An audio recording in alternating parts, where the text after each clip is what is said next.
Hello, hello, hello. Welcome back to Archaeology with Flint Dibble.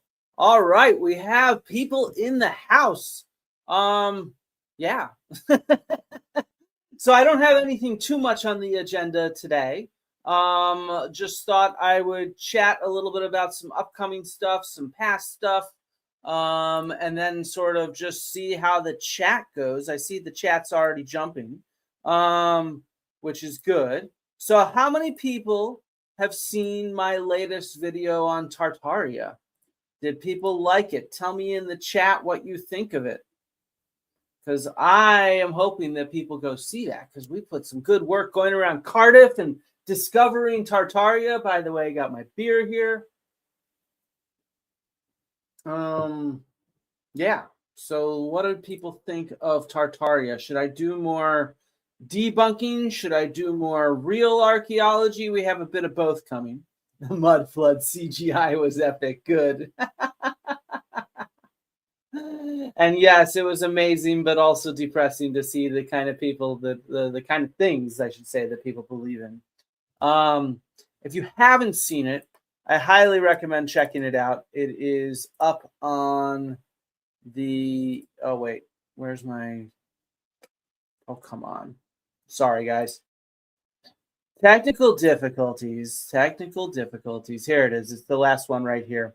Digging the mud flood, the Tartarian Empire, the deepest rabbit hole in fake archaeology. Okay, so let's think about what's coming up next. What's coming up next is a big research paper coming out soon. Probably next week is when it'll be published. So these things get published in a hurry once they get going, and it's been accepted and everything. It's all ready to go. It's called The Agro-Pastoral Debate and Context, the Relationship Between the Consumption and Management of Animals at Azoria and Crete. And this is a big paper. It's big enough that it's kind of like a short little book. The article itself is 52 pages long in Word, and the final sentence says, at Azoria, these differences relate to civic dining, and it's likely that larger communal or public herds underpin large-scale or civic dining at Azoria and elsewhere, contributing to the development and resilience of Greek city-states. In a sense, I'm making a big claim that what I have discovered here with this research informs us in a big way about the development of the ancient Greek world. It underpins it in many ways. And so I have a big video that we're working at. I've recorded it at Cardiff University in the lab. And I have some animal bones and teeth to show you. I have some examples. We have all kinds of video footage from the excavation and elsewhere on Greece. And so the next video will hopefully be out. I'll try to release it the same day the paper gets released is what I'm going to try to do. That's kind of my goal, though it might be tough because I need to splice in some stuff from the final version of the paper. So I don't know if I'll be able to see that in advance, but it will be called How I Solved a 94-Year-Old Mystery About Ancient Greece, because this paper does that. The big thing is that it solves this huge 94-year-old debate that has had thousands and thousands of pages of scholarship sort of spilled on it. Will the paper be open access? The actual paper itself, I don't think will be open access, but I will release an off print of it that will be open access for people. I'm not sure if I'll be able to get that out the same day the video releases, but I'll get it out shortly afterwards. And it's not just the paper itself. I have another 50 pages of supplemental data from each of the samples that I have analyzed in depth. This is the largest sample of biomolecularly analyzed animal remains in the ancient Greek world, and it's one of the largest in the entire world for this kind of analysis. So it's a really big paper. It's years in the making, and like I said, it should really reveal a lot about what we understand, a new idea for the development of the ancient Greek world, in a sense, the classical Greek world. So that's the next video coming up. What else is coming up? We have a live stream on Friday with Dr. Catherine Blouin, and we are going to discuss the archaeology of modern geopolitical conflict. So she has been very outspoken about the ways that archaeologists and heritage are weaponized in the ongoing conflict in Israel and around Israel and in the Near East. And I'll bring some examples from the conflict in Ukraine. So that'll be the conversation that we have on Friday. I think it's at 6 p.m. UK, so 1 p.m. Eastern. So don't miss that. It should be an interesting conversation. And then I'm gearing up for the next old news sometime next week. I'm thinking about, we can discuss later today as a group if there's a day that we think we should schedule that on. I'm thinking of scheduling it. Let's do that right now. So every week I'd like to do an old news episode. Try to make it thematic like the last one. If you missed the last old news, it was on ancient DNA. But I'd like to do more with this. Actually, let's talk about this later on in the conversation about what to do with old news. I have some plans. I want to revamp it. I want to make it really exciting. I want to make it the archaeology news show out there. Yeah, I haven't decided what day. I guess let's just get into it. So what day do people prefer? For me, the best days are either Sunday or Tuesday around 6 or 7 p.m. UK, so 1 or 2 p.m. Eastern time in the US. I know I have a variety of people coming in from Europe and a variety of people from the US. I'm based in Europe, and I can't go too late anyway. So what do people think about a day? Are people interested in Sundays? Are people interested in Tuesdays? Would you be more likely to show up live for Sunday or Tuesday? Put your vote in the chat. This isn't binding. I might still change my mind, but I want to see what people think. We have a few Sundays already.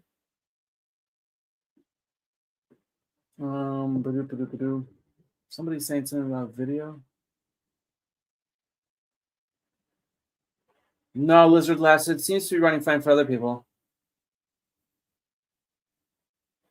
Sunday. Sunday seems unanimous. Tuesdays have less people doing lives, so we have a Tuesday there, but a lot of Sundays. All right, I'm thinking maybe for Sunday. Let's see how it goes. We have another Tuesday. Let's see how it goes. Keep putting in your votes. If you are watching this as a recording, put your votes in the comments. I'll try to see what's going on. I'll try to accommodate and stuff like that.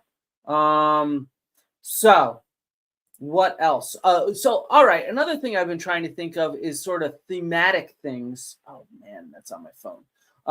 For this old news segment. If anyone has any ideas for fun kind of thematic segments to run weekly, I'd like to do a topic each week. So ancient DNA, the archaeology of Africa.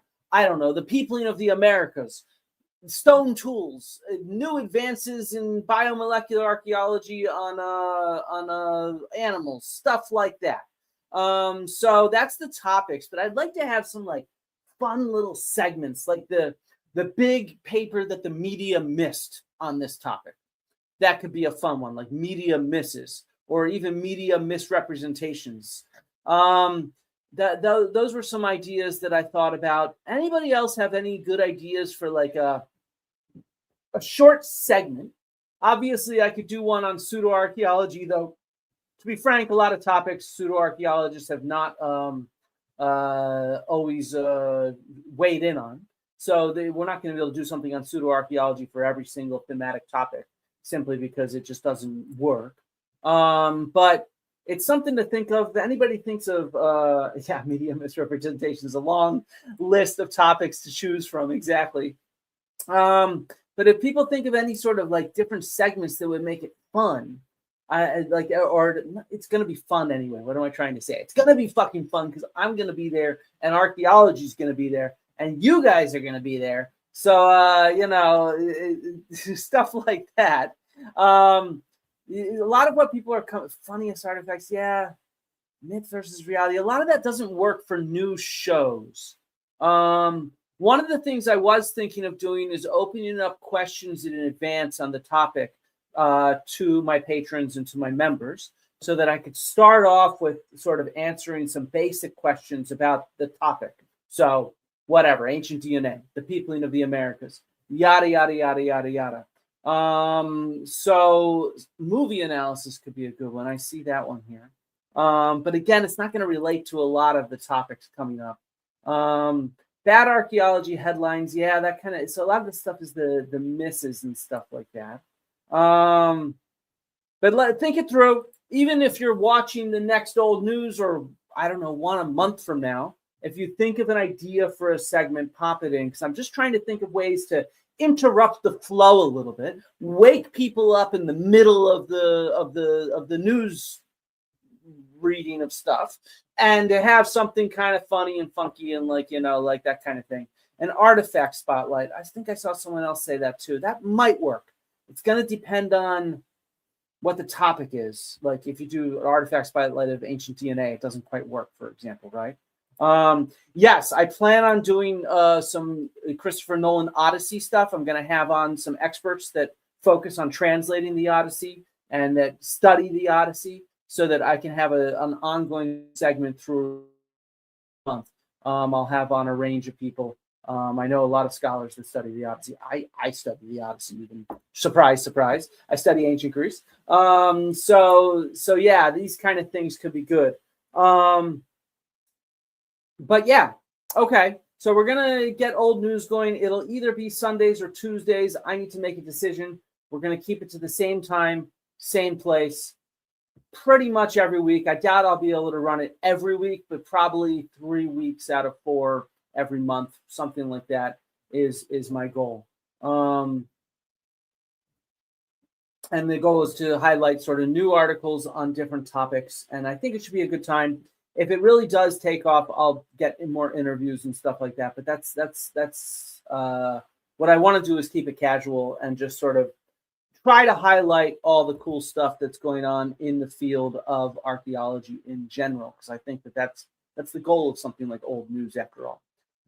Okay, so before we get to questions in the chat, I want to get to a couple questions that patrons have asked me. 1 second. Because I suggested maybe patrons ask me questions in advance. So we have 2 questions here from my patrons. One, this is very small. Can you use cadaver dogs to find ancient burials? This is an excellent question. How many people think you could use cadaver dogs to find ancient burials from hundreds and thousands of years ago? What do we have in the chat? Do people think, yes, we can use cadaver dogs, modern forensically trained cadaver dogs, to identify burials from hundreds and thousands of years ago? Or do we think no?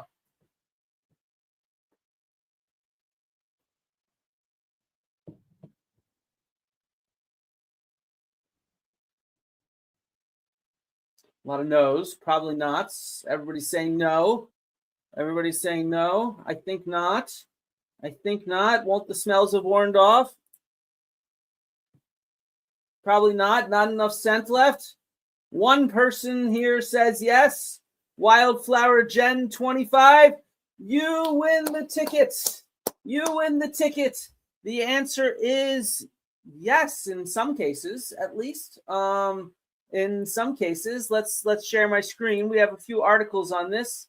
Oh, wait, this is the wrong. Why is this on old news background? Sorry, I'm totally messing up here, aren't I? Geez, I'm mixing up my live streams. There we go. This is what we're going with. So human remains detection dogs as a new prospecting method in archaeology, published in 2019. And so in this one, they use this, they demonstrate that it is viable in Croatia, in prehistoric hill forts of Croatia, a burial site that was identified and detected using cadaver dogs, which is just mind-blowing. It obviously depends on the preservation in the area. It depends on all kinds of things, whether the chemicals are still going to be there in order to see it for the dogs to be able to detect it. And so you can see where they indicate it in this map, where it was found, and then the kind of materials and methods they use. They also are used in the U.S. So there's another article. This was actually the one that I knew of, but it's the second one that came out, and it's called Applying Canine Detection in Support of Collaborative Archaeology. And in this case, what they're doing is they're using these cadaver dogs to identify indigenous cemeteries in North America, specifically in California. And the reason why is indigenous people do not want their cemeteries to be disturbed because of ongoing construction. So people can go in advance and detect these cemeteries and then say, hey, we should reroute the construction of a pipeline or whatever to avoid disturbing these archaeologically sensitive areas. And so they're advocating that we need to work with Native American communities if they want to work with these cadaver dogs in order to accomplish this goal. Then that's a great goal to accomplish. If they don't want to, well, they need control over their own heritage. And so this is another interesting article out here. I can drop these both in the chat.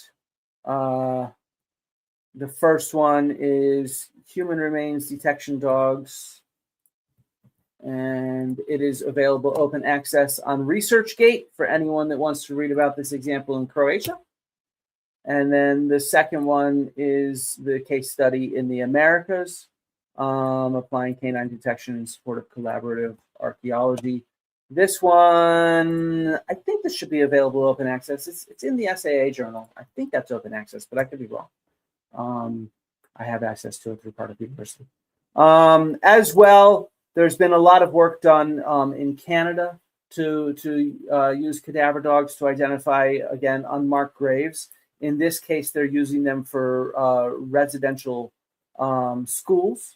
For example, to identify graveyards on residential schools with that kind of controversy that was erupting a few years ago in Canada with unmarked graves of indigenous people at these residential schools. And then another example is more recent kind of battlefields, like finding fallen soldier burials from the American Revolutionary War at Kettle Creek Battlefield in Georgia, U.S. Let me put this one in the chat as well. Somebody says that it might be less expensive than GPR. It is less expensive than GPR, but GPR is not going to identify most of these kind of things, is my guess. So in this sense, it's not only less expensive, it's going to find what you're trying to find, which is these kind of burials and cemeteries and battlefields and things like that. So yes, this is a known feature of archaeology, which in and of itself is kind of interesting. And I think useful to know just how interdisciplinary archaeology actually is. Where did somebody say this? Interesting. Archaeology and crime scene investigation have a lot in common. Yeah, I mean, one of the things that I like, the game I like to play with my archaeology, the history of archaeology and archaeological theory students, is I like to get them to try to name any discipline, any field of study in the world that does not have something in common with archaeology. And the reality is that archaeology is so interdisciplinary because it studies humans in our world.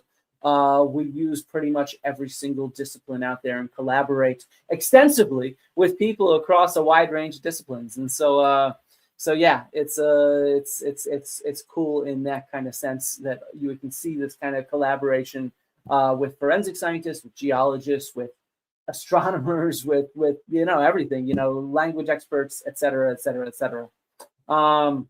So yeah, what else do we have? We had another question as well. We had from Rich, what's up, Flint? There's a spate of Sumerian Anunnaki sites springing up right now with all kinds of claims of new translations and interpretations of old Sumerian tablets. To your knowledge, has anything new been discovered recently in these texts that would fundamentally change our perspective on ancient Sumer? So this is a good question. I have not seen these sites, Rich. If you're here, put one or two in the chat. I tried to search in advance, meaning 10 minutes before I went live, and I could not find any examples.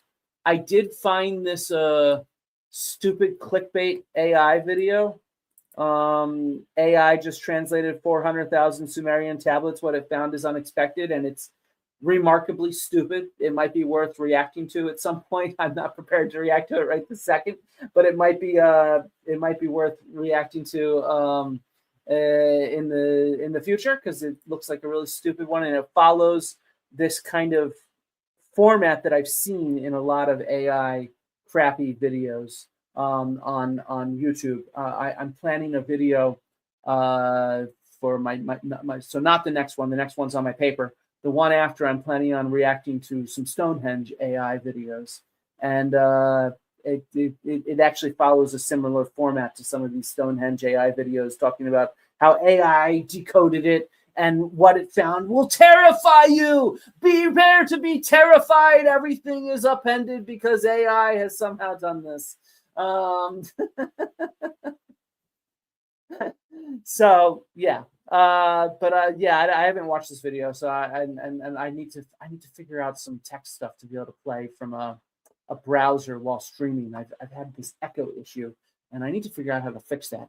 It's worth figuring out, but yeah.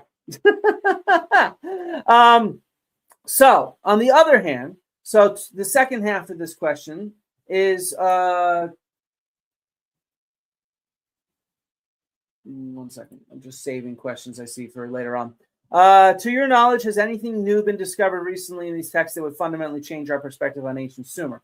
So in general, from texts at large, do we have anything that is absolutely changing our, there we go, yeah, sorry, changing our understanding of ancient Sumer? The answer is no. It's incrementally adding to our understanding of ancient Sumer. I'm not sure if you caught it. I think it was in Old News number 3 from last year.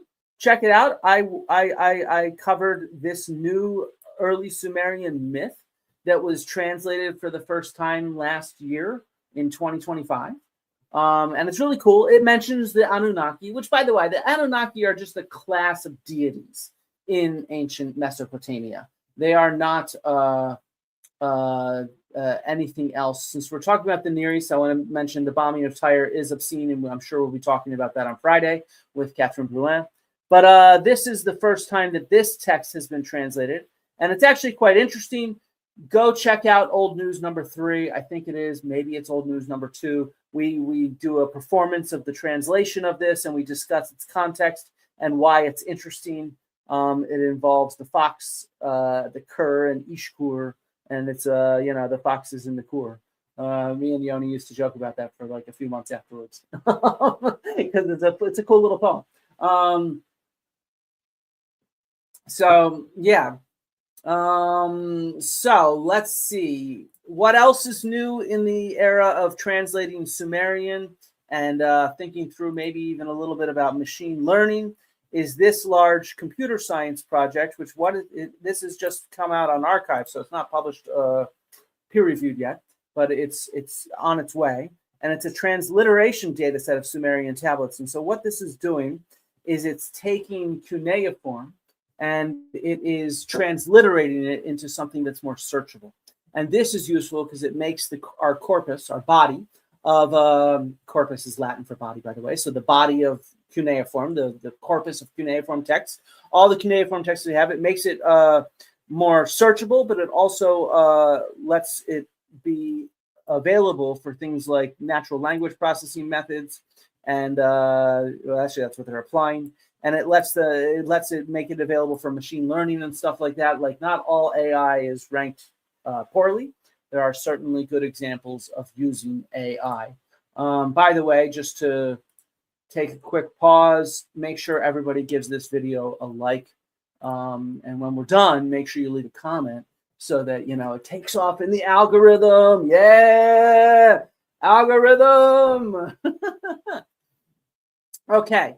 So there are some cool new things happening in the translation of Sumerian text, but it does not completely upend everything we know about ancient Sumer, and it has nothing to do with sort of pseudoscience about the Anunnaki, or as what's his name? Oh, that pseudo-archaeologist Andrew Collins would say, the Anunnaki! Anunnaki! So, okay. What is up next? I have been trying to flag questions in the chat that look like good questions, but if I miss one, the chat is sometimes going quickly. I'm looking at different kinds of things, and so I'll just ask again if I miss it. I'll try to answer it. Let me get some music going, maybe. Let's get some music going. Yeah, chill vibe. No, rocking through this party with Flint Dibble in the house. Got a half ounce of Kush and a baggie of Flint Dibble. Primo Bud in the house, pyramids and subwoofers. You saw my best archaeology of 2025. You know what I'm talking about. So, yes, we can thank Zechariah Sitchin for the pseudo-archaeology about the Anunnaki. Anunnaki! Fucking Anunnaki. How do these things, the Nephilim and the Anunnaki, become such a big deal in these communities? I have no idea. It's so weird, but you know, it is what it is. So okay, I have a few questions starred that we can try to get to. So, will I be addressing anything that Sasquatch Taint said about the evidence with Old World and New World plants and the DNA thing? Hopefully I've watched the video. Sasquatch Taint, by the way, is what some people call Dan Richards. I have never called him that. I don't plan on calling him that. I am way too, high road for that kind of schoolyard bullying, Marcus Baker. Schoolyard bullying! But no, I have not seen the video. I don't plan on seeing the video. It has very few views.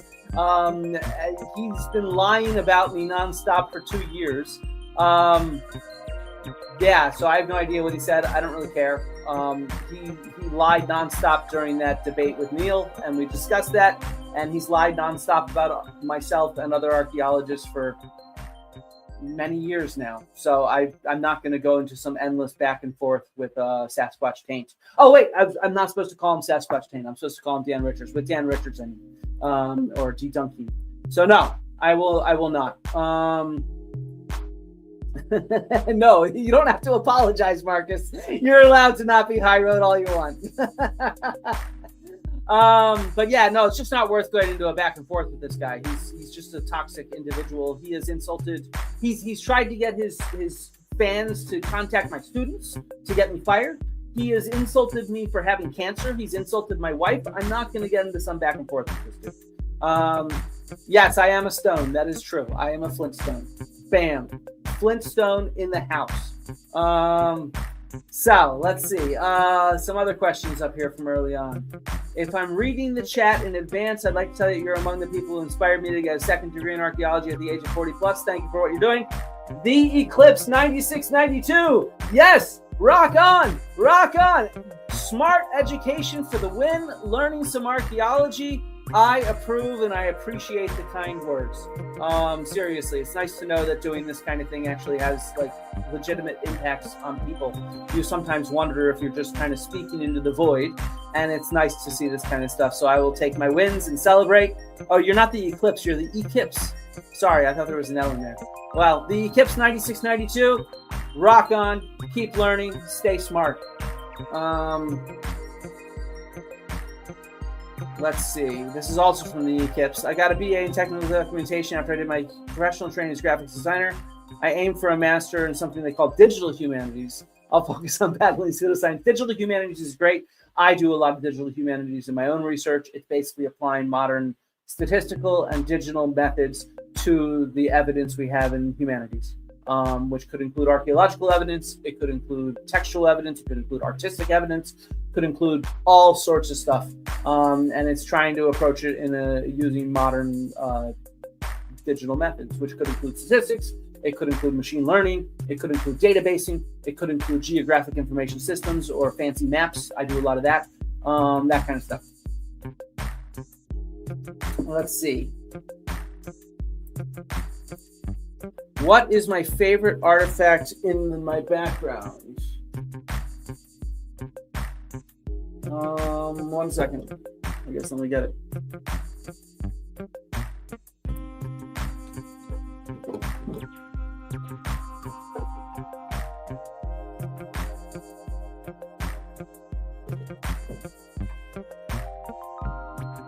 Oops, I didn't mean to turn that off. This right here is my favorite artifact in the background. This is what you call a Levallois core. So this is it's a core. That's the first term to understand. So, all right, wait a second. Let's back up. This is made of flint.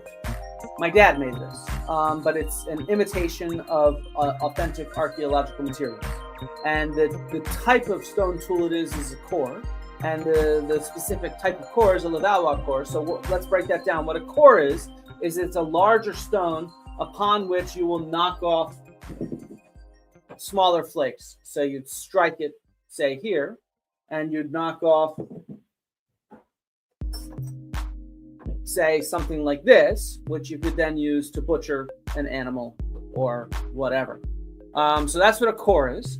So I like it partly because my dad made it, but all the stone tools I have were basically made by my dad. The other thing is that I like it because it's a core, which is good because it's useful for illustrating how stone tools are made by knocking that off and taking a larger. You could think of something like this as like the original Swiss Army knife. It's sharp enough that you can cut with it, but what it can be done is transformed into a range of other tools. Now, the Levallois aspect of it is that's a type of what you call a lithic industry or a stone tool technology. In a sense, one of the cool things about Levallois is it's a much more organized form of breaking down a larger core into smaller tools. And so what it lets you do is do it in a much more controlled fashion that preserves more raw materials so you get more edge per material. And it's a type of technology that was affiliated with the Neanderthals. Oh, somebody's saying the music's too loud. I will turn it down. 1 second. There we go. So it's a type of technology associated with Neanderthals, which, of course, was the type of sites my dad worked on. He mostly worked on Neanderthal sites in France.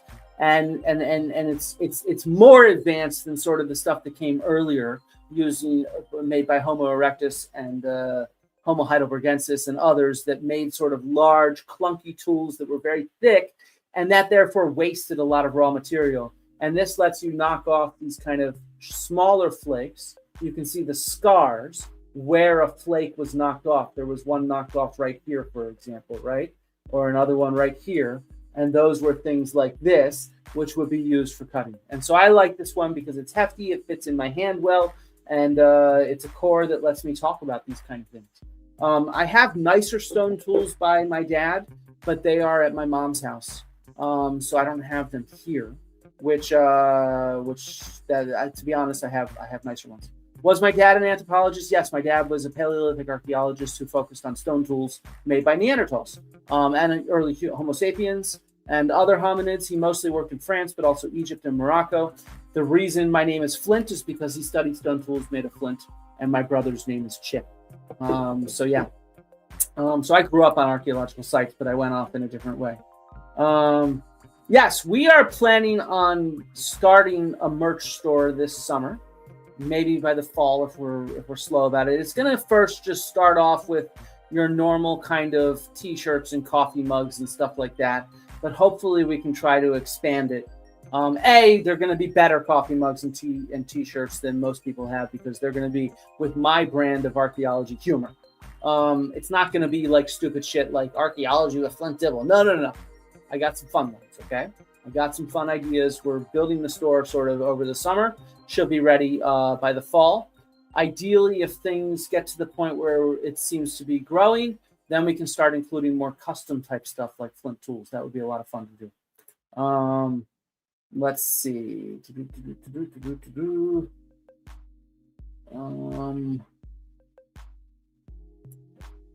I think the ancient Egyptians did use Lewis locks, but I could be wrong.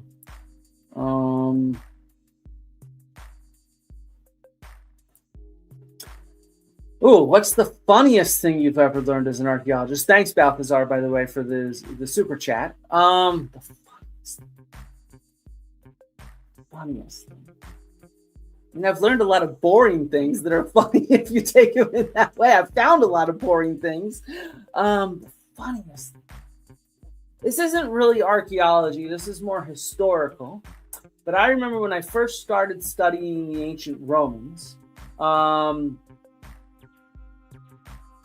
back in university, so, back in the Stone Ages, when I was a young kid, I remember I really thought it was hilarious there's this ancient text from about so all right, let's back up with the Roman Empire. I think I discussed this a little bit in my Elon Musk video, but the Roman Empire has a lot of economic problems for its last few hundred years, right?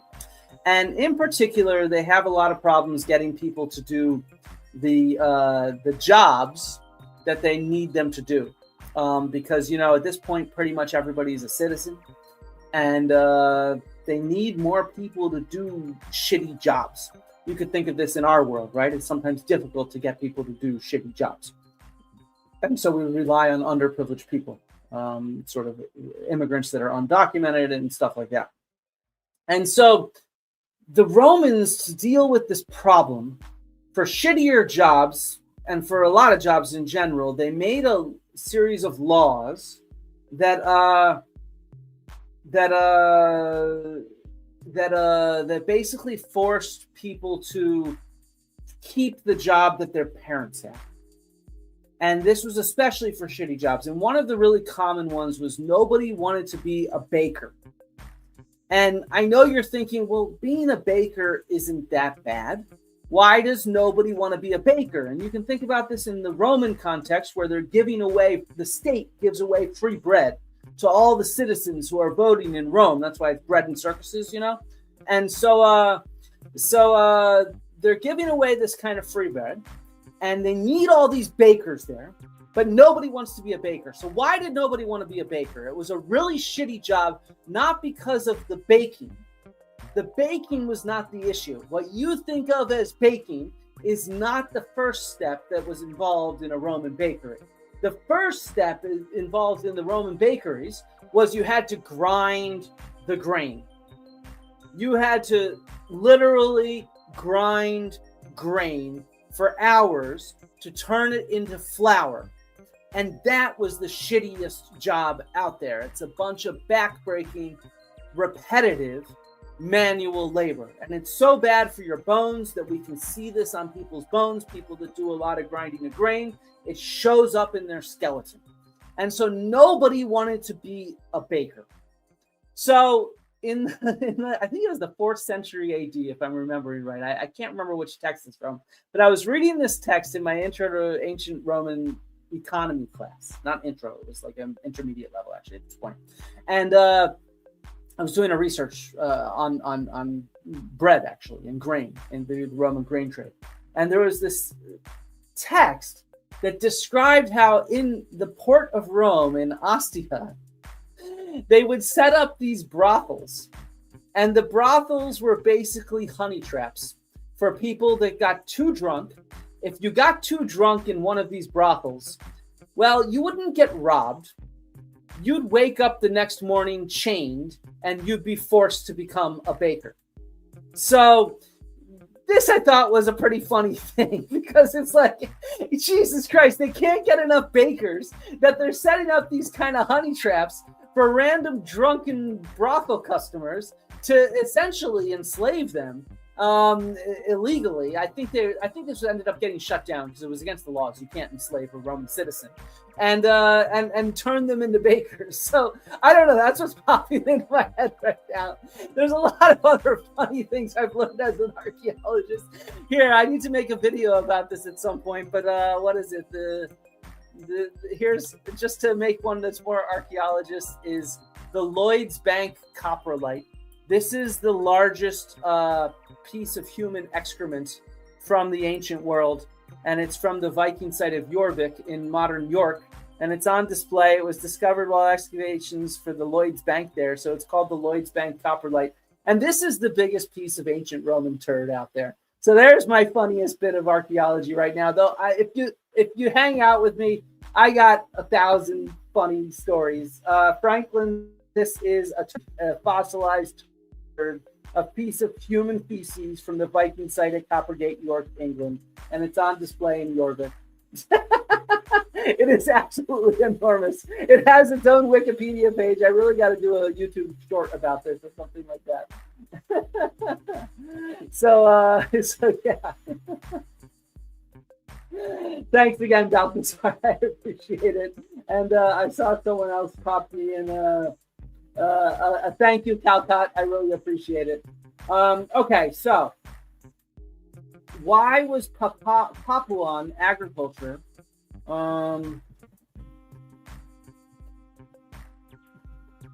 so why is this rarely discussed? And this is actually a real problem because there's actually really cool stuff going on at Papua New Guinea with agriculture. Let me see if I can pull something up. This is just asked on the fly, so I'd like to get something up. Yeah, here we go. So, from very early on, Papua New Guinea is actually one of the core regions where domestication of plants occurred early on. Like we're talking, like a long time ago. I didn't realize it was tens of thousands, but at least, yeah, there we go. Agriculture is independently developed in the New Guinea highlands around 7,000 BCE. And so it's actually one of the independent centers of domestication is actually in Papua New Guinea and in the highlands. Really quite early, 9,000 years ago. So we're talking, similar time frame to when we see domestication. It's a little later than what we see in Southwest Asia. It's a little later than what we see in Mesoamerica, but it's within that same kind of time frame.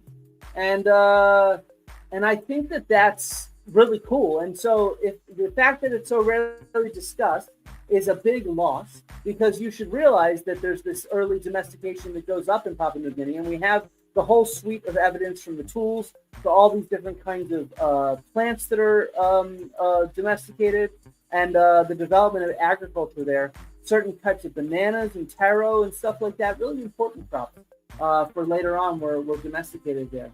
And so there's actually quite cool stuff going on with early agriculture in Papua New Guinea. And yes, it's before the mud flood, of course. And so, like this is actually something that I at some point I got to do a big video on domestication. I've been thinking about it for years, for 2 years since my Rogan debate. So I got to do it, and it'll obviously need to include something on Papuan agriculture because it's kind of cool. It's kind of cool. So yeah, the fact that that's not focused on enough and not known enough is a big problem.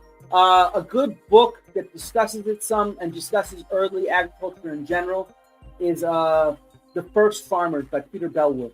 Would be if you're interested in a book that's geared towards an introductory student or the general public, something like that, but summarizes the state of information. You want to get the new version of it. The old version is what I read when I was a student, but it's a really good book. So I highly recommend it. Let's see. What other questions do we have? Seeing that in a toilet in Chico State. Thanks, Wildflower Jen. Talking about obviously the Jorvik coprolites. Coprolite, by the way, is Greek for shitstone. It's when your shit is fossilized, it turns into a stone, and then it becomes a coprolite, and archaeologists can study it, which is kind of cool. I have colleagues who study the seeds and stuff in coprolites, and others who study them from a geoarchaeological point of view. Did I feel any expectations of going into archaeology or geology from my parents or from my name? No, not at all. I did not want to become an archaeologist actually until quite late. I wanted to become an archaeologist only my third year at university. I actually wanted nothing to do with it. My dad was an archaeologist. I grew up on kind of archaeological sites, and I was not that interested in Stone Age stuff like this.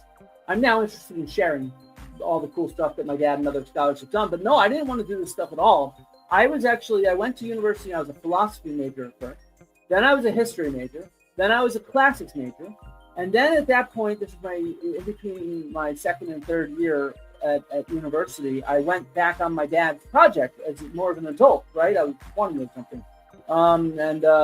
When I started drinking and smoking and all that kind of shit, And I don't smoke anymore, thankfully. Cigarettes were fun when I did them. I don't enjoy them anymore, and I'm glad that I quit. But I realized that, hey, you know what I want to do is I want to take the approach my dad has sort of taught me, which is a much more scientific approach to archaeology, and I want to apply it to the classical Greek world, the classical Greco-Roman world. And that's kind of how I got into starting to think about doing animal bones and biomolecular archaeology and trying to take a scientific approach and using scientific methods to test different hypotheses that could be developed from, reading ancient Greek and looking at ancient Greek art and stuff like that. And that's when I embarked on that path. And it took me some time to get there because I didn't know what I wanted to do until the end of my time at university. I had to take extra courses in Greek and Latin so that I could get into a classics department as a PhD student and all this kind of stuff. It was a long journey, but I had no expectations. My dad always used to joke around that the fact that how do you put it? The fact that I went into archaeology was like a knife in the back, and the fact that I chose classical archaeology was like turning the blade, twisting the blade. My dad had a sense of humor. He was a great guy. I really miss him. So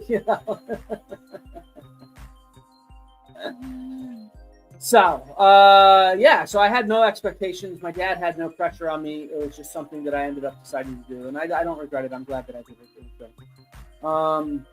Would I consider doing Pacific Northwest coast archaeology? I have no issues with it, though I don't know it very well. It's not something that I'm trained in. I'm not familiar with the material culture there.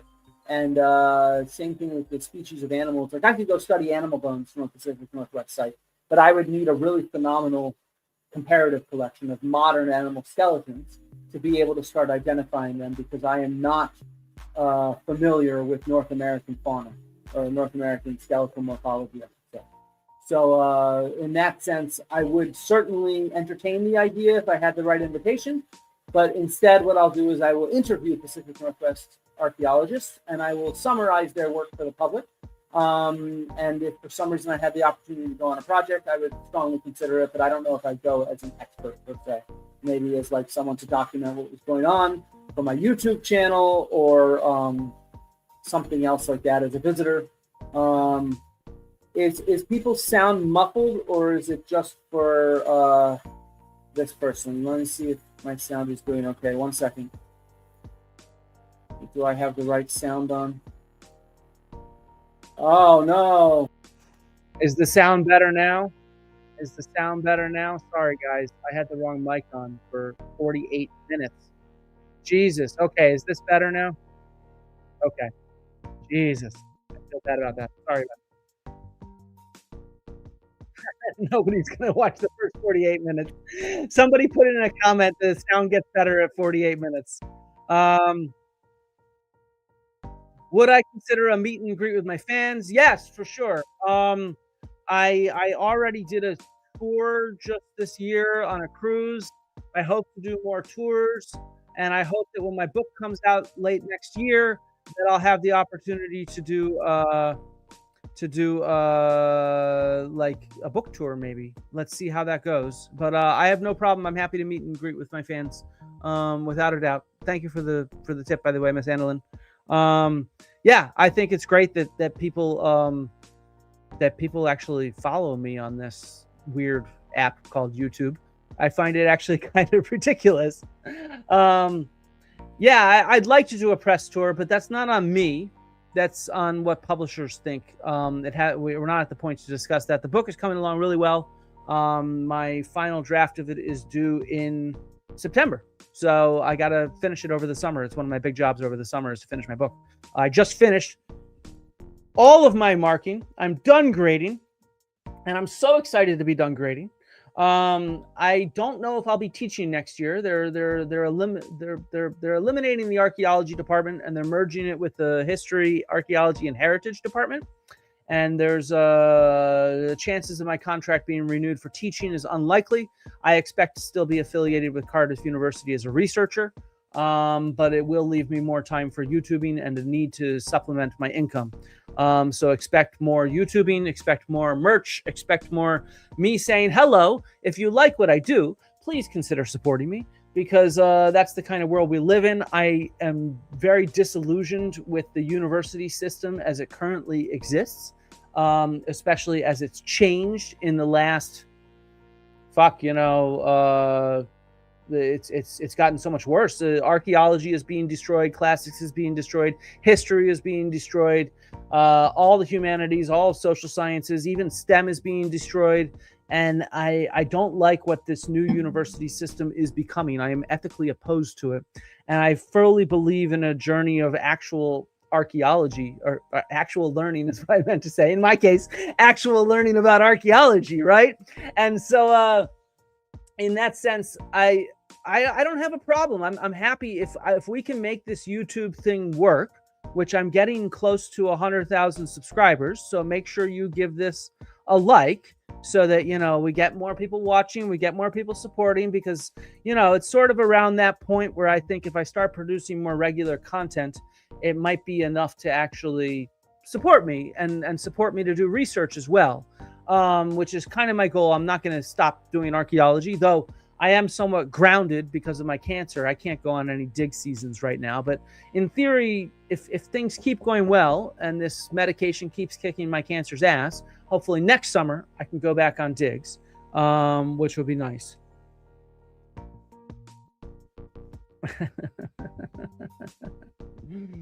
Okay, so let's see what other questions we got. Let's go back to the top of what I had. I already answered that one. Let's see. Great channel. Love debates the most. Yeah, I hope to do some more debates on here with different people.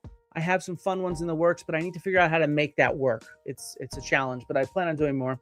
What's your fair assessment of studying archaeology today? Your son is very interested, but unsure about prospects. So it's a difficult field right now for jobs. If you go into kind of what's called, I don't know where you live, John Doe, but if you're in the US or the UK, it's called commercial archaeology. If you're in certain countries, it might be national archaeology. There are jobs available, but they're kind of, say, at the lower end of middle class jobs. And at entry level, they wouldn't even be considered middle class, I don't think. The chances of going on and becoming a professor these days is exceedingly difficult with all the cuts, like what I was just discussing, in university settings, which makes it very much a lottery. It's very much a crapshoot. So I'm not very optimistic about archaeology as a career path. But that said, there are definitely ways to make it work. There are lots of different ways to make it work, by choosing to go into commercial archaeology, by choosing to go into either a teaching or research path and having the connections to make sure that you can. Doing public engagement like I'm doing. There's more and more people doing that. And people with real archaeological experience, not just people who are interested in archaeology, but people with real archaeological experience. So there are a variety of different paths. There's also museum jobs, but it does take a lot of education. You typically need a master's at a minimum to say hit a middle class job in any of these sectors. And if you want to be a professor, you obviously need a PhD. I would recommend, though, your son engaging with archaeology. I think there's nothing wrong with studying archaeology, but keeping an open mind that you might not end up becoming an archaeologist. Humanities and social science degrees at an undergrad level actually earn fairly well, and they are very successful at getting jobs. There's a lot of media saying that they're not, but people with archaeology, anthropology, history degrees generally are able to get jobs, and they're generally able to get reasonably decent jobs. So I certainly encourage your son to study archaeology, but just to go in there with the open eyes that it might be difficult to become an archaeologist, or that it might not be for your son. You know, it's worth trying to go on a project. If you go on archaeological.org, let me put it in the chat. That is the website for the Archaeological Institute of America. That offers different volunteer and field school opportunities for students to see what it's like on an archaeological project. And I recommend that even if you're not majoring in archaeology. I think people getting experience doing archaeology is really good. Sometimes there's opportunities in your area if you get in touch with local universities or local museums. You never know. But archaeology also is not for everybody, because some people really love archaeology as a concept, and then they go on a dig and they get covered in dust and mud and dirt, and they get sunburned, and it's dehydrating and it's miserable, and they don't like it. So that's another thing to consider, is it might be that field work and stuff like that is not for you or for your son or for whoever's thinking about it. So just to be honest about it. Have any credible archaeologist scholars looked for any possible links between Minoan Crete and the ancient Iranian world? I mean, there's a lot of evidence for links between Minoan Crete and Mesopotamia. I'm not sure specifically about the pre-Persian Iranian world. It's something I need to look into, T. I wouldn't be surprised if there are links. And to be honest, the person that would look into that kind of stuff could be someone like Eric Klein, because he studied a lot of the links between Minoan Crete and elsewhere in the Near East and Egypt and stuff like that. So definitely worth looking into some of Eric Klein's publications. If we have him on again, I'm sure I will at some point. We could ask him about this, specifically the Iranian world, the Persian world. Let's see. Is it possible to release a full version of my outro song? It is a really awesome outro song. It was made by R.M. Brown. I have as full of a version as I have. I don't think we cut it short. I think, to be honest, I think that's as long as it is. I could try to ping him and see if he has a longer version. I'll think about that. But I think what I have there at the end of my videos is what it is. He made it to make fun of my name at the end of some video. Then he realized, he thought I was like, you know, like one of Joe Rogan's buddies. And when he discovered there was some dude named Flint Dibble on Joe Rogan, he started making fun of me. And then some of our mutual fans were like, no, Flint Dibble's not like that at all. So he had me on, and then he gave me the music as well, because it's a cool song. I like it. Let me make sure if there's any things going on in the 1 second. I'm just catching up on the chat. Oh geez, there's a lot of chats. I'm probably missing a lot of them, but it is what it is. Let's see. I should prioritize super chats since you guys are awesome and you support me. I know not everybody likes that, but hey, you support me. I gotta answer your question. If I could day drink with any historical figure, who would it be and why? Also, who would you prefer to get drunk with?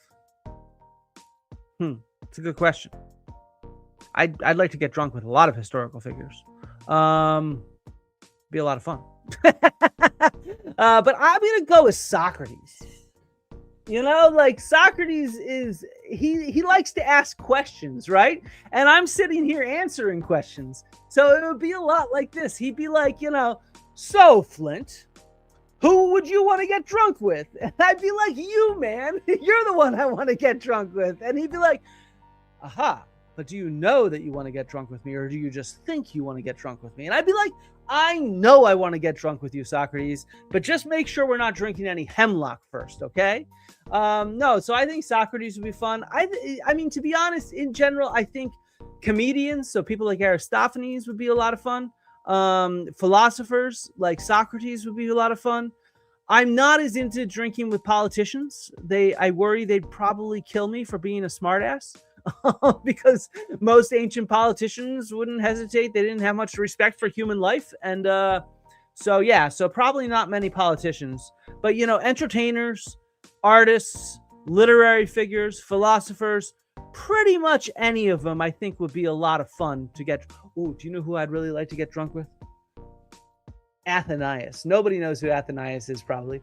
Athenaeus was this guy from like the middle to late Roman Empire, 2nd century, 3rd century AD, who wrote this book called the Deipnosophistatai. And he was basically an academic, and he went through all these kind of like old poems and plays and stuff of the ancient Greeks, and then he put them together, all these quotes from them, in some dinner conversation. It was basically a drunken dinner party where they're talking about fun, funny, learned topics, right? You know, that kind of stuff. And so he'd be a lot of fun because I like food, and this is all about food and getting drunk, and it's all about kind of humor and literature and like learned stuff, which I like a lot as well because it's interesting. And so Athenaeus, I think, would actually maybe be my top choice because he's like a badass and he's a lot of cool. Another really good one would be this other guy from around the same time period, a little earlier, from the early 2nd century AD, Roman Empire. Again, he speaks Greek. This guy, Aelius Aristides. He's a fun dude. He's like who would he be like today? I mean this in a funny way. He's probably most equivalent to someone like RFK Jr. because he's fucking crazy. He was this politician, speech giver, very smart, much smarter than RFK Jr. But he was like fucked up on drugs, like RFK Jr. And like he would just go around all over the Roman Empire and give speeches and eat and drink with all the learned people and politicians of the time. But he was like a crackpot. Like he was just a crackpot, children. He was just a crackpot. He would take all the drugs that he could to get high, to talk to his gods, which mostly was Asclepius, the god of healing, because he was quite sick, perhaps from all the drugs he was doing. He would also do other weird things to talk to gods besides doing drugs. He would sort of like go swimming naked in the middle of winter, or he'd like fast and not eat for like a week, and then he'd eat a whole chicken just so that he'd create these out-of-body, mind-altered states. So there's a lot of really cool historical figures to get drunk with and day drink with, is my answer to you, Taylor. It's a really good question, and I'm sure I could come up with like 10 more. In the US, there are technician jobs and geospatial jobs like aerial photography or GIS. Yes, that's another thing. So that's the kind of thing you can do with an archaeology degree. You can sort of do land management analysis because you'll learn how to do GIS, which is geographical information systems. You'll learn how to analyze satellite imagery and aerial photographs and geospatial statistics and databases and all this kind of stuff. And you can apply that to non-archaeological topics. There's a lot of skills you learn as an archaeologist that prepare you for a wide range of other fields. So when I say like the job prospects specifically in archaeology aren't very good, I certainly don't take that as me saying that the job prospects for an archaeology graduate are not good. They are. They're as good as any other sort of degree. If you get a degree from a decent archaeology department at a decent university, you're going to be very employable and you'll have a lot of clear skills that set you up for specific jobs, as well as a lot of critical thinking and soft skills that set you up for a range of other jobs. Let's see. Thank you, T. I appreciate it. And Herodotus for you, maybe Pliny the Elder, Wildflower Jen. Yeah, I would definitely drink with Herodotus and Pliny the Elder. I think, which one would be more fun? I always think of Herodotus as kind of like Grandpa Simpson. He goes on these kind of rambling tangents about ancient history, and it's just kind of funny. So if you want to have like a moment with like Grandpa and kind of a grandpa who's losing his mind, that would be Herodotus for you. He'd just go on all these tangents about what things were like 100 years ago, 200 years ago, and like they wouldn't make much sense and they'd be hilarious. Pliny the Elder, on the other hand, he'd be like having the ultimate autodidact because he knew a little bit about everything. And he was definitely probably the most informed person in the ancient world, at least from what we have written. So yeah, he'd be up there. All right, so here we are. What kind of cancer do I have? I have melanoma, unfortunately stage 4, but fortunately the treatment is working very well. Any books I'd recommend for a beginner to archaeology? Yeah, like a bazillion. It sort of really depends on what your interests are. I'd say the first key is to choose someone who actually is an archaeologist to read. So someone like an Eric Klein. He has a lot of really interesting books on the ancient Mediterranean. He has a lot of really interesting books on how to do archaeology. All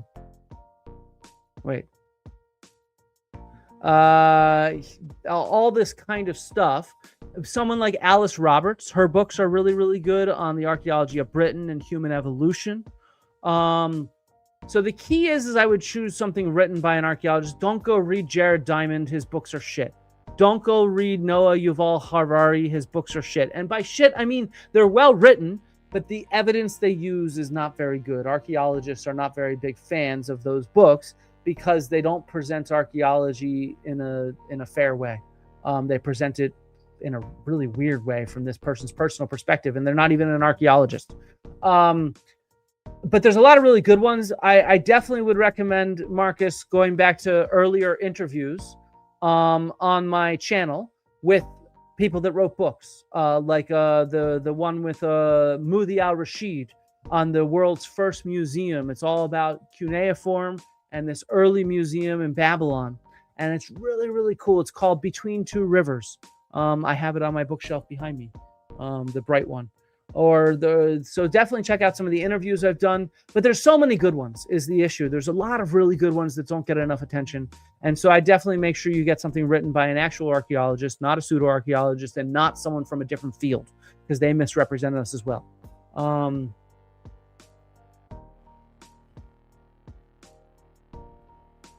So this just another gamer tag is interested in archaeology and interested in the path of the field. Notice that the difference in the US and UK is different on either history or anthropology. That's sort of true, but there is also this focus on history in some departments in the US. In many ways, it just varies from university to university. They're all very, very different, and they all have a very different emphasis on whether it's anthropology, history, classics, whether it's scientific archaeology or art history. It's really going to depend on who you have. Archaeology is such a big field, and most universities don't employ more than a handful, let's say 6 to 10 people, that you can't cover everything. So each department really has its own focus. It's very idiosyncratic and unique. It's part of what makes doing archaeology kind of interesting because of how diverse it is in that sense. Let me try to catch up with the chat.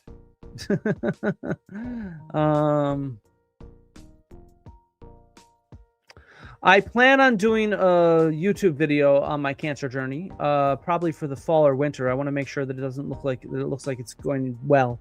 But I'm on a type of immunotherapy. It's called nivolumab, and I'm actually deathly allergic to the medicine that I'm on. That's why it makes for such a cool video, because it's saving my life. I have stage 4 melanoma, which is extremely fatal in many cases. But with these new medicines, it is becoming more and more treatable. And I have responded extremely well to the medicine. But it's a type of immunotherapy that teaches my immune system to attack my cancer. Let's see. Where are we? Where can we send fanned art and/or music? If you want an email address, flintdibble@gmail.com. You can send stuff to.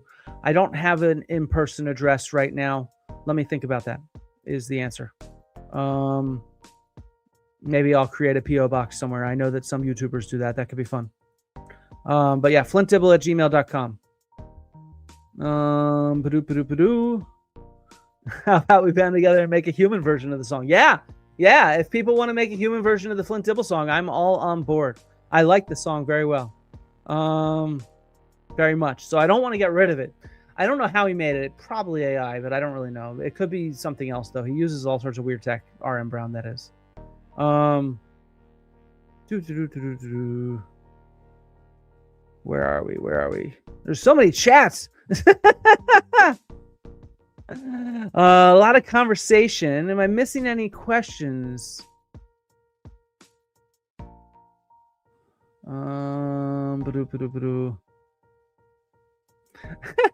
Right after the second, you thought that I and Paul Stamets were the same person for some reason. Thank you, Mr. Shu, for the super chat. No, I am not Paul Stamets. I find a lot of what Paul Stamets does to be pretty interesting, though. He has some interesting takes on mushrooms and stuff like that, and I think they're interesting. But no, I'm not Paul Stamets. Paul Stamets, if you're listening, come on my show. I'd love to have you, though you're probably too big of a name and outside of my field to actually come on my show. But maybe. I do look a little like Paul Stamets, don't I? I just saw that there's a new treatment for pancreatic cancer, so I hope that that it goes well for your dad. The melanoma in the first place was on my arm. You could probably see there's like a shark bite taken out of it right there. That's where the melanoma was.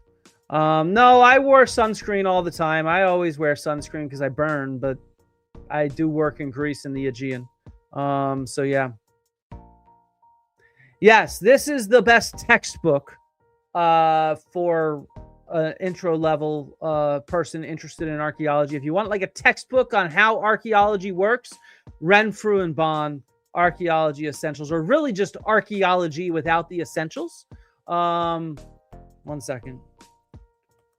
It's what I use to teach students with. Archaeology, Theories, Methods, and Practice. is the one that is actually like, if you want like an intermediate level undergraduate introduction to how archaeology works, it would be Archaeology Theories, Methods, and Practice. Yeah, let me see if I can pull that up really quickly.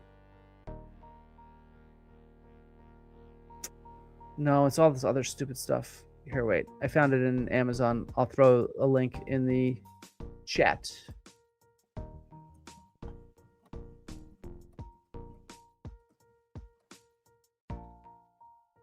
That is the top textbook.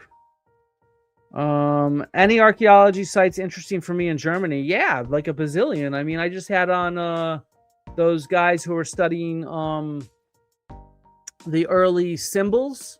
That was from some sites in Germany. There's a ton. There's all sorts of cool bell beaker sites and all sorts of cool stuff. I just talked about in my old news segment from last week. I talked about those sites along the Rhine, along the Roman frontier, and the DNA from there. So yeah, I think there's all sorts of really cool archaeological sites in Germany. I've also discussed, for example, Bonn Oberkassel in my video on penis bones and the dogs that were buried there, because humans don't have penis bones after all. So yeah, so there's all sorts of cool archaeology in Germany. I think it's fascinating. I think archaeology everywhere is great. Let's see. What do you think about going back to college at 29? I'm very anxious. Being anxious is normal. I think you should do it. I think getting an education at any point is good. In many ways, you have a big advantage. You are more mature than many of the students that are going to be in the same classroom as you. And so that's actually a big advantage, because you're going to sit there and you're going to say, I'm not here to waste my fucking time. I am here to, to learn and get this education and get what I need to move on and stimulate my intellect, as well as getting the experience and expertise that you need for improving your employability or whatever your reasons are for going back to university. So I think you should embrace it and go for it. Make sure that you're not going to go bankrupt doing it.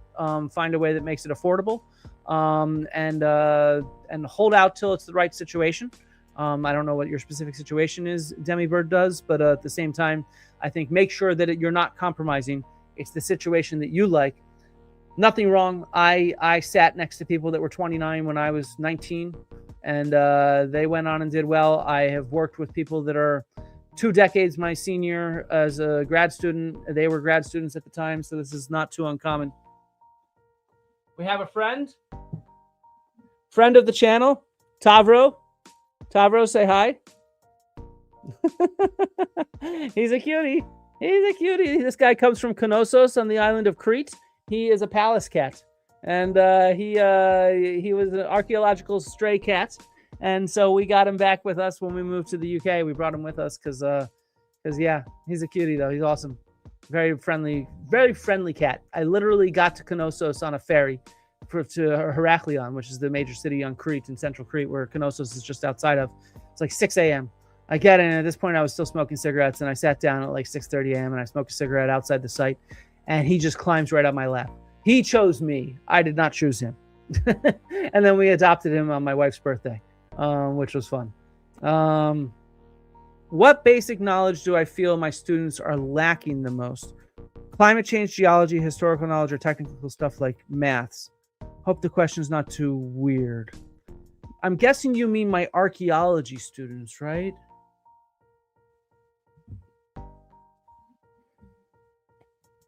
I'm going to go with something you didn't choose, though I think everything you're talking about is important. I'd say writing, especially with AI there. I get more and more essays that I suspect were AI assisted.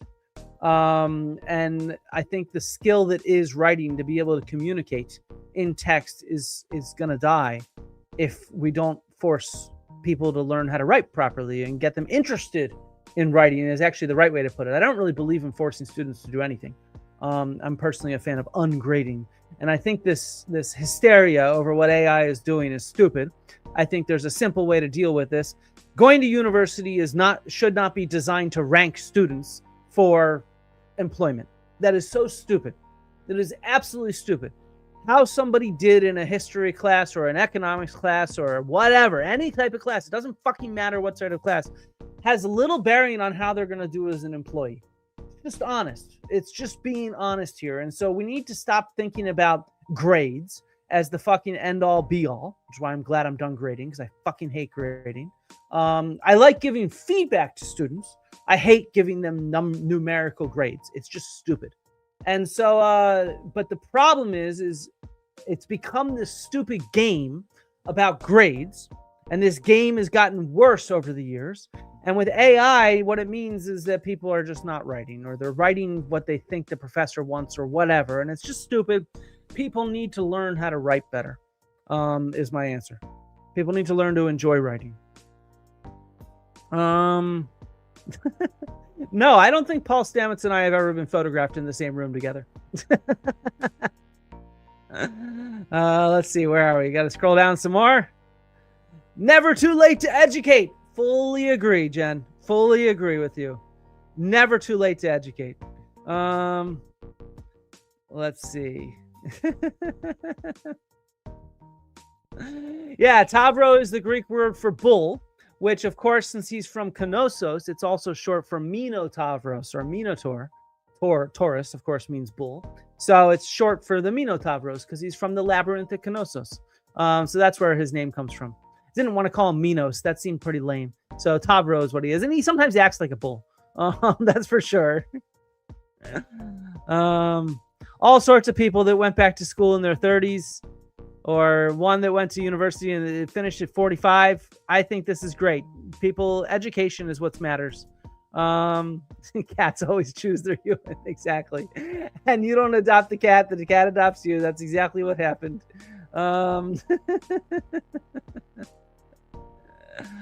Let's see, where are we? Is it true that Ramses II lived in his 90s? Was that how old he was? He's pretty old. I think he was about that old, wasn't he? Yeah, 90s. Yeah. Good call. Yes, it is true.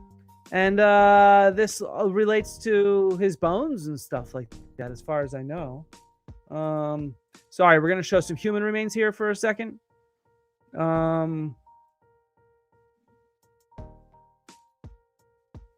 So you can see his remains. Well, maybe not. It's not here. I would think this site would have had his mummy. There he is. Let's see how he's aged. Probably from the King's List, to be honest, is probably how he's aged.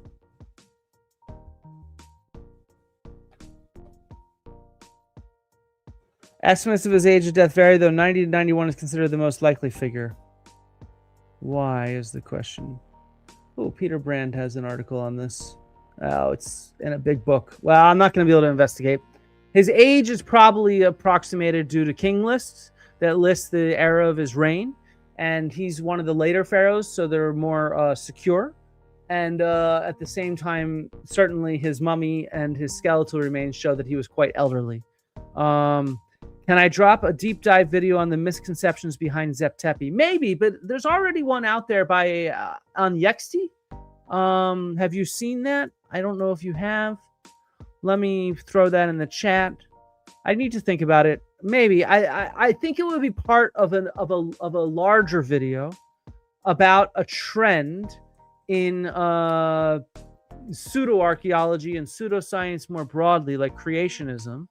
About how they take these terms and they reclaim them in this weird new way, and they hijack the discourse by taking these otherwise lesser known terms and then filling up the internet with these stupid pseudoscience meanings for them, and they sort of it leads people into their rabbit hole because somebody says, ooh, Zep Tepi. Then they Google Zep Tepi and then they find a bunch of pseudoscience and then they start believing in pseudoscience. It's one way that they sort of hijack the discourse.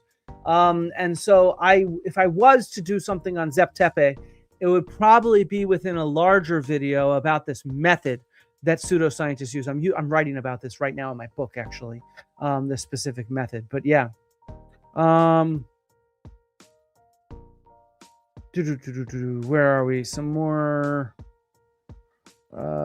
Questions. Does he headbutt like a bull? Oh, Tavro headbutts like a bull, like a damn bull. He'll headbutt you. He'll rub his head against you. He's very physical with his head, whether in an affectionate or in a headbutting sort of way. What do I think about the latest Odyssey movie? If you mean The Return, that came out a year and a half ago, I thought it was good. It was a little dark. Who was in that? Ralph, what's his name? It was good though. It was, I don't know. Yeah, Ralph Fiennes and Juliette Binoche were in it. I liked it. The new one that's about to come out, I haven't seen yet, so I don't really have many thoughts right now. I'm excited to go see it, and I intend to have scholars on over the next month or so, before and after it comes out, to discuss it. So expect more Odyssey content as we get closer to its publication release. That's the word for movies, right? It's release. So definitely expect more on the Odyssey, and I will do a review of it or something like that when the time comes, once I see it. Right now I have no real hard thoughts. It's just a trailer. Looks okay. I don't know. I wish there were more Greek people in it. I'm fine with diverse representation, but I do wish there were more Greek people in it. In fact, I applaud diverse representation within it. But I do wish there were more Greek people in it as well, and people from the Mediterranean. Let's see. Who's the mummy that needed to get a passport again? Yeah. Was that Ramses? Which mummy needed that? Or was it? Yeah, it was Ramses II. It was Ramses II. So the 90-year-old dude. It's kind of funny to get a passport for a mummy. But yeah, definitely look into it. Savas. Have I ever eaten at Savas? I don't know if I've ever eaten at Savas. Where is it? Doesn't have great ratings on TripAdvisor. Oh, is that the one with the Acropolis view? I probably did eat there when I was new to Athens. No, I prefer other places. Go check out what's it called? Tosteki to Ilias if you want the best lamb chops in Athens. There's a really in Pangrati. Go to the Pangrati neighborhood if you want to get food in Athens. There's the Mavro Provato, the black sheep. There's the Mavros Gato, the black cat. There's all sorts of great restaurants in Pangrati, and then there's some in south of the Gazi metro station. It's Troon Street, which literally means eating street. It's filled with fantastic restaurants. There's some really good restaurants in there, but I've if I was at Savas, it was a long time ago. Let's see, where are we?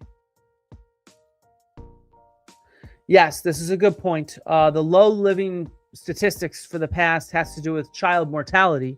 Once adults live to adulthood, they have a much higher probability of growing old. I mean, there's still more causes of death than there are today, illnesses and violence and stuff like that. But yeah, if you make it to 30, your chances of living to, the senior citizen age are not too bad in antiquity. Very good point. Let's see. Is there any ancient archaeological mystery that actually weirds you out that isn't associated with pseudoscience? I mean, weirds me out is a weird way to put it. I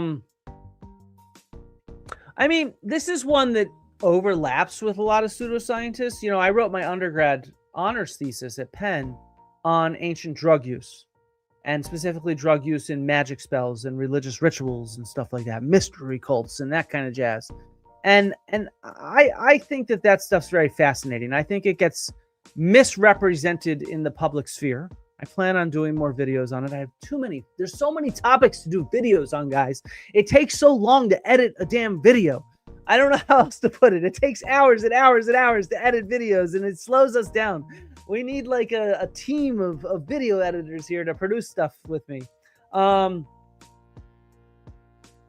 So That's something I want to talk about more. It doesn't weird me out per se, but there's a lot of cool, mysterious stuff going on with out of mind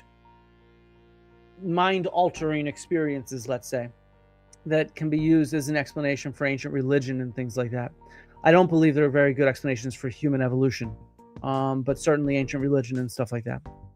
Let's see.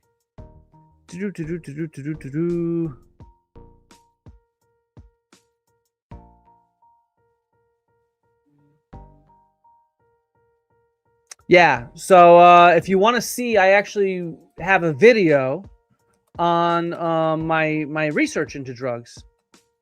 Let me pop that in the chat. Ancient drugs in the Papyri Graecae Magicae, the Greek magical papyri. Ancient drugs and magic. Bam, go check it out.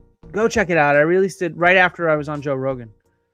Yes, Glyfada has some decent places, though it's off the beaten path and further south, and it's going to be more expensive. But yeah, it does. I mean, there's decent places all over Athens, to be honest. I love the food in Athens. I've got a list of like 15 restaurants that I give to people that go to Athens. Do we have witness and material about the lives of enslaved people, what their life circumstances were, etc., compared to slavery, for example, in the U.S.?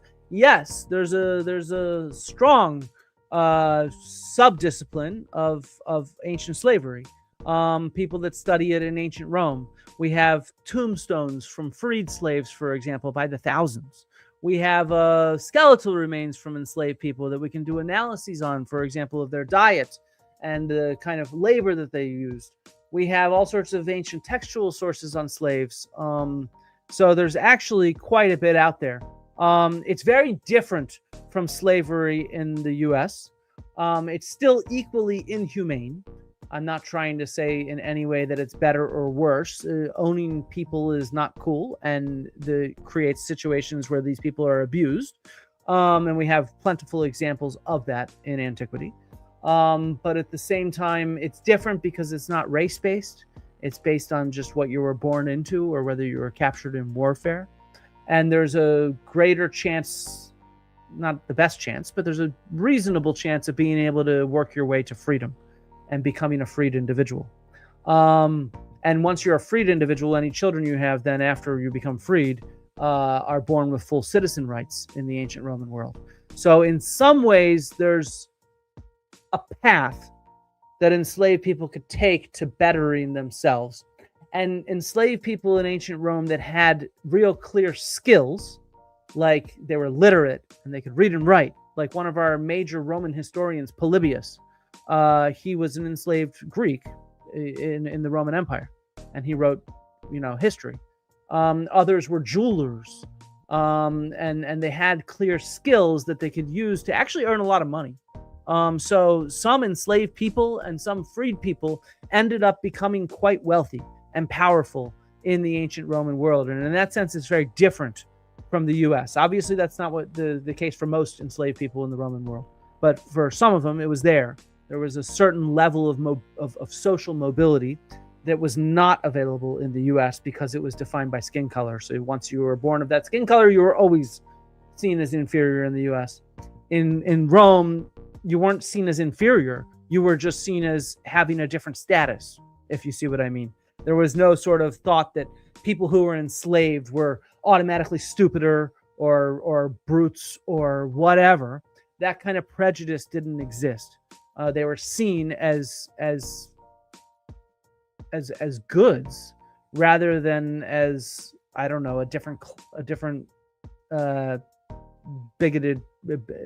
class of people to be bigoted towards, if that makes sense. But yeah, there's a lot out there. There's some great books on Roman slavery. If you are interested, there's even books that compare U.S. and Roman slavery. I took a whole class as an undergrad with Brent Shaw at Penn. He's now at Princeton. He's now retired, actually. But he went from Penn to Princeton. And he's written books on this, including he has an edited book comparing slavery in different periods, which includes the Roman period and the modern U.S. and elsewhere.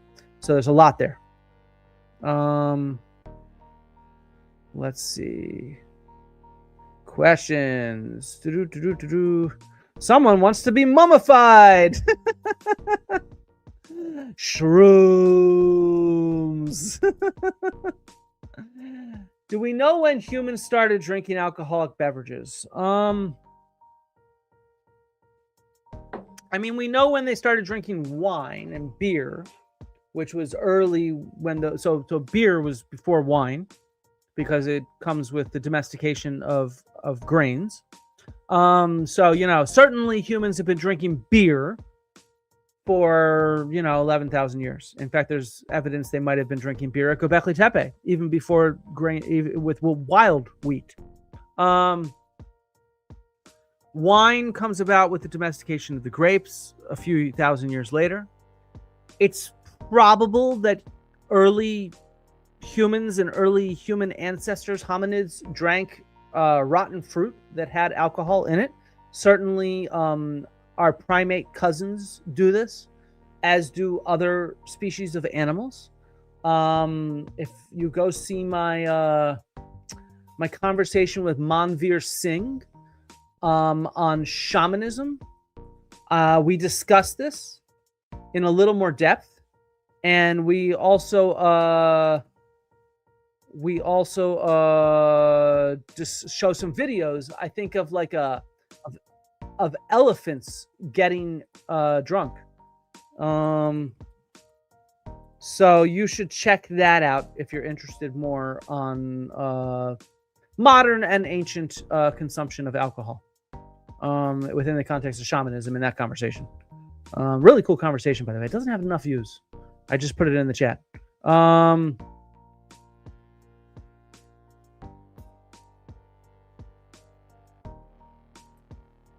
What's the most genetically isolated / distinct ethnicity within ancient Rome that still spoke Latin as their first language? I don't think there really are many isolated ethnicities in the ancient Mediterranean. Sorry, I'm just going to keep promoting my videos. So I had a conversation, a year and a half ago with Dr. Hannah Mutz, who's a geneticist who studies ancient Roman DNA.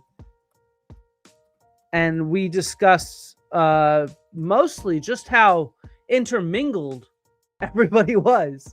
And, you know, the Mediterranean was such a melting pot in the ancient world because it was so easy to move from point A to point B because you can take a ship rather than having to walk. And so what that meant was people really moved around and they intermingled. And so I don't think there really are any genetically isolated groups in the Mediterranean back then. There are certainly different ethnicities, but ethnicity, you have to remember, is not just about your DNA. Ethnicity is about your identity, which relates to your DNA, but it also relates to your heritage and which side of the family you most identify with because of how you were raised and all this kind of stuff. So there really aren't many genetically isolated groups that I can think of. I mean, there are some regions that are more isolated, let's say, in the Roman world. I was just on one, Minorca in particular, and Majorca, the Balearic Islands, because of the way the currents are, despite it being in the middle of the Western Mediterranean, just south of France, it's actually pretty difficult to get to. And so that might be an answer for you, but I don't know if there's been any ancient DNA to actually demonstrate that they were genetically isolated. Perhaps there were enough immigrants that they were not super genetically isolated. However, ethnically speaking, culturally speaking, they were fairly isolated, and they did end up speaking Latin. In fact, they practiced totally different architecture than the rest of the Roman world. I have a video that I'm working on for later this summer because I was just on Minorca on this topic. So if I was going to hazard a guess, I'd guess Minorca, just because of how isolated and distinct this culture chose to be, despite speaking Latin within the Roman Empire. So that's my final answer.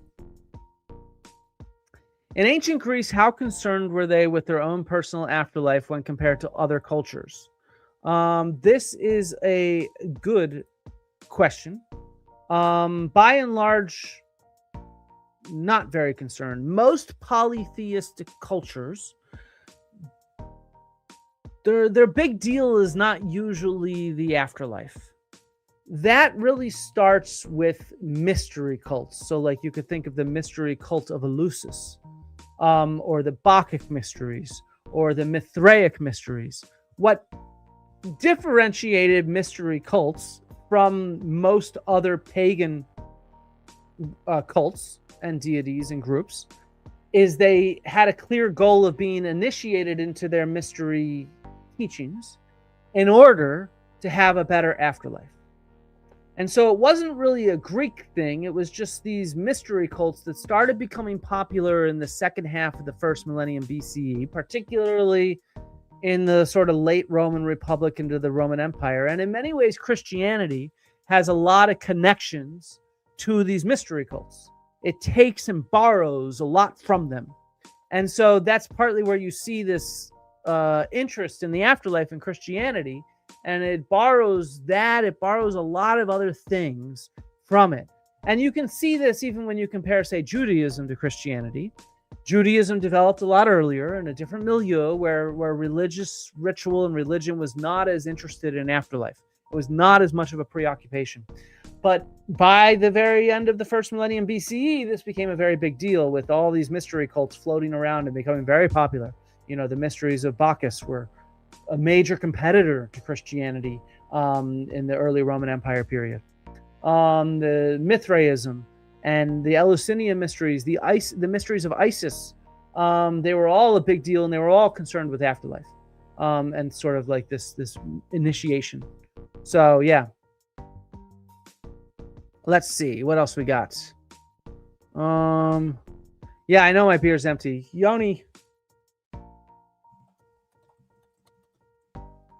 I need a beer. I need a beer. I need a beer. Weed. This is a good question. This is something I know a lot about because, like I said, I wrote a thesis on this. There are several references to cannabis. Cannabis is the Greek term for weed in ancient Greek texts. How did I never make a video on this? This is something I got to make a video on like right away. I got to do this summer. So Herodotus, the very first historian in the world, Herodotus, we've talked about him. He reminds me of Grandpa Simpson. He has two different mentions of cannabis being inhaled. So to get high, man, to get fucking high, yeah. And so, there's different references to it in there. He talks about different groups of people. Thank you. Hello. And so who he talks about are the Scythians. So in what we might think of as Ukraine, north of the Black Sea, they would take these smoke showers to clean themselves. And the smoke showers would basically be like a tent with hot stones, and they would throw on cannabis, and they would, quote, shriek and howl with laughter. Another nomadic group, the Masagitai, who are east of the Persians living in Central Asia, they also would burn cannabis on their campfires, and they would get drunk as if they were drinking wine from inhaling the smoke of it. So the ancient Greeks knew about cannabis. The ancient Romans knew about cannabis. Most other mentions are mostly about hemp as a rope or as a medicine, a medicinal type thing. Those are the only two of just a very small handful that it seems like they're discussing getting high. And the cool thing is that both of these cultures, the Scythians and these sort of Central European nomadic groups, we have archaeological evidence for them getting high on cannabis. So we have these cauldrons in Ukraine from these burials of Scythian chiefs, and they're filled with burned cannabis seeds. Or across Central Europe, there's these burials of shamans in desert regions, and in there they have like real bud, like absolute real bud. So Herodotus was right on this. He's not right on everything. He's right on this, though. And we have archaeological evidence for it, which is pretty damn cool because, you know, and I would not be surprised if the ancient Greeks ingested cannabis in some form or another. But it wasn't common, let's say. Same thing in the Roman period. It wasn't common. It's not like they were much more alcohol cultures, as well as some other things for fringe shamanistic type religious rituals. I sort of already answered this. I think most of our evidence is for smoking, but certainly I think so. I mentioned Aelius Aristides earlier. Aelius Aristides, he was that guy who was kind of a crackpot and did a bunch of drugs and went around the Roman Empire, right? He would drink this concoction in wine called kufi, which is a bunch of incense and a bunch of drugs all mixed together and put in the wine. And in several recipes of kufi, there are cannabis as well as opium, as well as wormwood, as well as other things. So it's not just cannabis, but I certainly think mixing cannabis in wine is probably not not common, but not rare, let's say. What are still some unanswered questions or untested methodologies in zooarchaeology? I mean, there's a lot of unanswered questions. I'm trying to answer one in my paper that comes out next week, or maybe it'll come out by Friday. I don't know when it's going to come out. It's going to come out soon. I just submitted the proofs yesterday, so there might be one last round of back and forth for little final edits, but it should be out pretty soon. I imagine next week. Hopefully not much later. I want to get this video out. But my previous experience of publishing suggests next week. So there's lots of unanswered questions in zooarchaeology about the roles of different animals, about the exact process of domestication. There's a big debate right now about animals and how they change with domestication. So I don't know how many of you learn much about the domestication of animals, but there's a lot of things that change with the domestication of animals, like in their shape. And one of them is they get smaller. So animals get smaller after they're domesticated. And for, 50 plus years, scholars thought this was because smaller animals are easier to tame.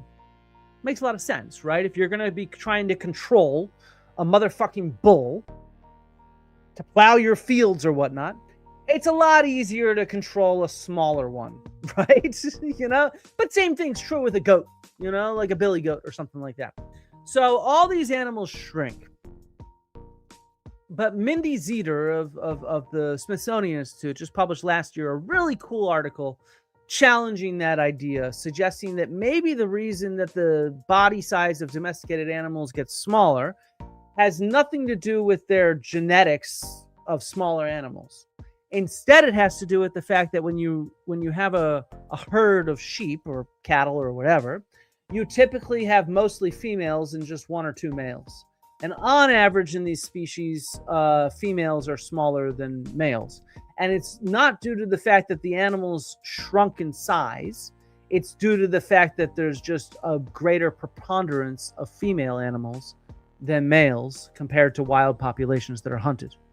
So that's an unanswered question that I think needs a lot more research and could be really interesting and breakthrough. I teach this one as a good example to students and stuff like that when I teach zooarchaeology. Untested methods. I mean, there's a ton of new methods being developed right now that are refining how we deal with DNA and isotopes and proteins. So I guess that, like amino acid specific isotopes, are like a really big one to be able to better understand our isotope analysis, or just different approaches to genetics and populations.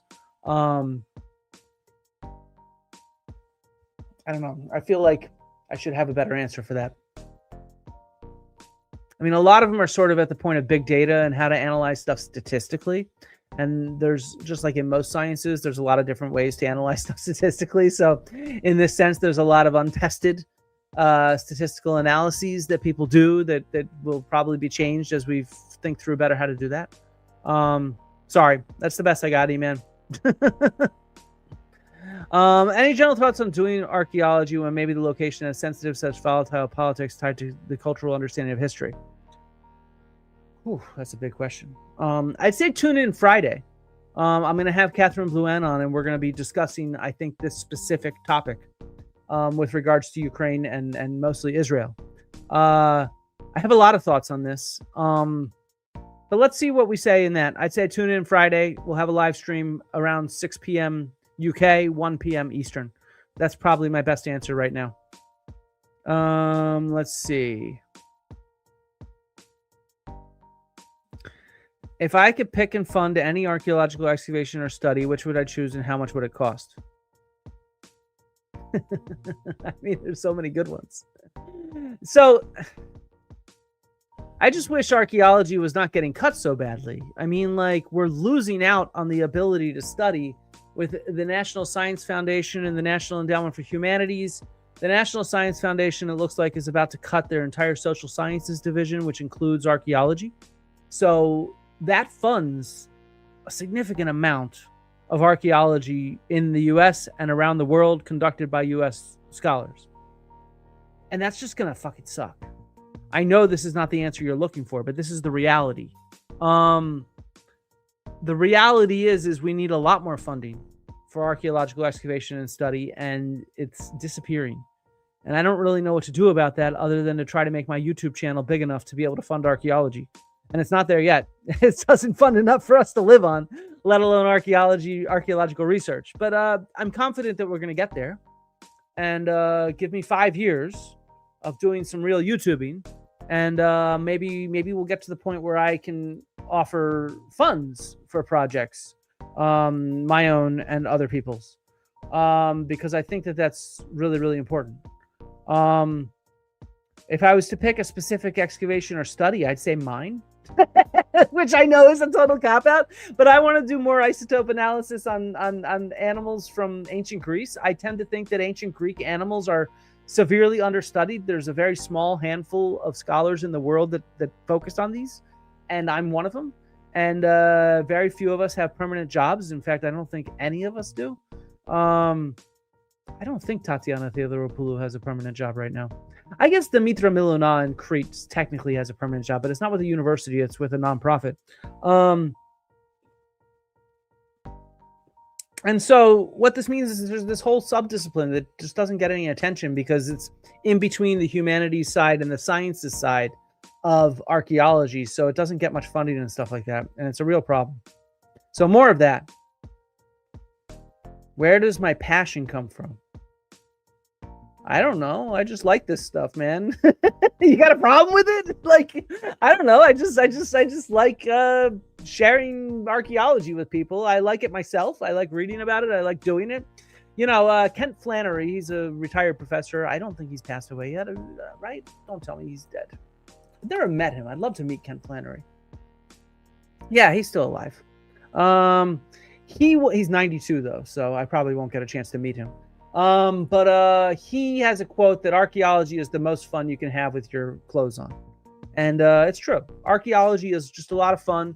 There's a lot of interesting stuff. It really tickles the old brainstem because it, like I said, it overlaps with every other discipline. So it really is the one field today that you can get into and very much be a Renaissance person. And whatever your interest is, yeah, there's a paper I know that's been published by a hairdresser who worked with an art historian and an archaeologist to publish a paper on Roman hairstyles, right? You know, I have a friend that does space archaeology. Like anything you do, it can relate. And that's why it's so fun to be passionate about it. Yes, I agree. These questions are awesome. And the whole chat crew is awesome. So yeah, very, very cool questions. Let's see. Have I read The Immortality Key by Brian Murasescu? No, but I should review it. From what I gather, he takes a very outdated interpretation that is not very good on the Eleusinian mysteries and drugs. I definitely plan on doing a video on the Eleusinian mysteries and drugs. That's on my short list of videos to make. Yeah, so I don't think I'll agree with it, but I've not actually read it. So I don't know how good or how bad it is. I just know there's some parts that he's very famous for that are wrong. Have I ever smoked weed? Yes, I've smoked weed in my past. Okay. Wrote a thesis on weed. Of course I'm taking a bong rip. Dude, that was a fun conversation. I'm like a 20-year-old and I need to choose an honors thesis. And I'm like, how about I do ancient drugs? Wink, wink, wink. And my professor's like, yeah, great idea. And I'm like, all right, cool.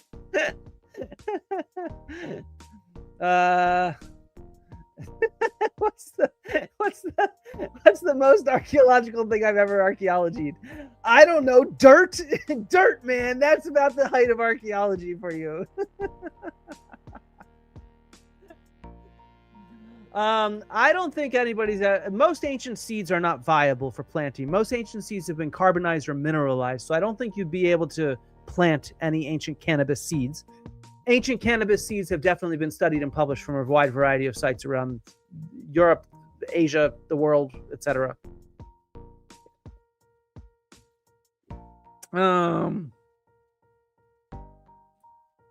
No, this is not true. The ancient Greeks absolutely had a concept and word for virginity. Athena was famous for being a virgin, for example, and the Vestal virgins, as you mentioned. So I don't know where you got the first part of the point. They did have that concept. They were very patriarchal societies, so that was part and parcel of it. Would I feel more confident inside of a Roman battle line or as part of a steppe nomad mounted flock? Why? Roman battle line, I gotta trust my brothers in arms to keep me safe with the shield wall. Okay? Shield wall all the way. Yes, this is on my list. I have too many videos to do. Like I said, too many videos. This is why I do live streaming, because it's easier to get stuff out. Yes, I wrote a bunch of this on my in my book, so I'll do something on this kind of stuff. Yes. Ramps, slopes, slipways, etc. And you put that right. It's not rollers, it's sleepers. Good job. Where are we? I'm gonna just scroll down really quickly because I feel like I'm way behind this chat. Okay, here we go. How one gets started to become an archaeologist? Volunteer at a local museum or a local archaeological project. That is the very first, easiest step to do. Definitely do that.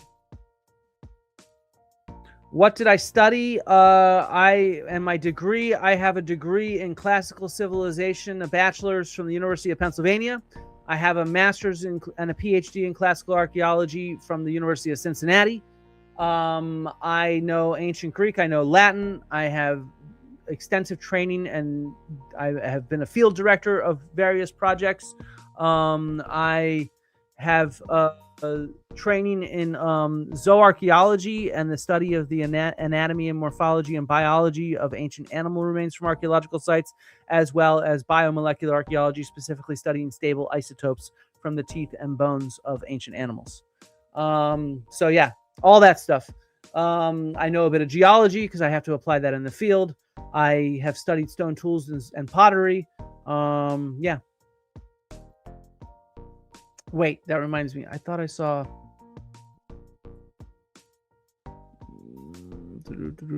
Yeah, I wanted to answer this. Can I tell more about the excavation and discovery of the Pylos combat agate? Did you get into your specialty of zooarchaeology afterwards? What would you say to the skeptics about authenticity? So I was field director of this project in 2015 at the Palace of Nestor in Pylos. And I was the one who actually excavated out most of the sediment from the tomb of the Griffin warrior at Pylos, which is where the Pylos combat agate was found. Now, the Pylos combat agate, I don't know if you've seen photos of it. Let's put it up on screen.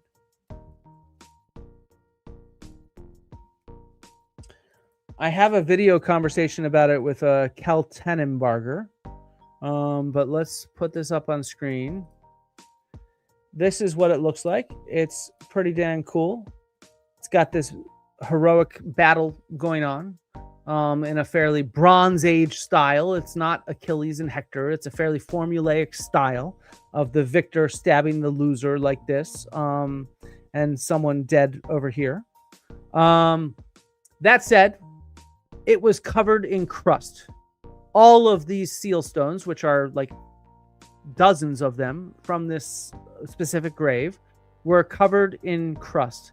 So we had no idea what it showed during the excavation. It was just a piece of agate.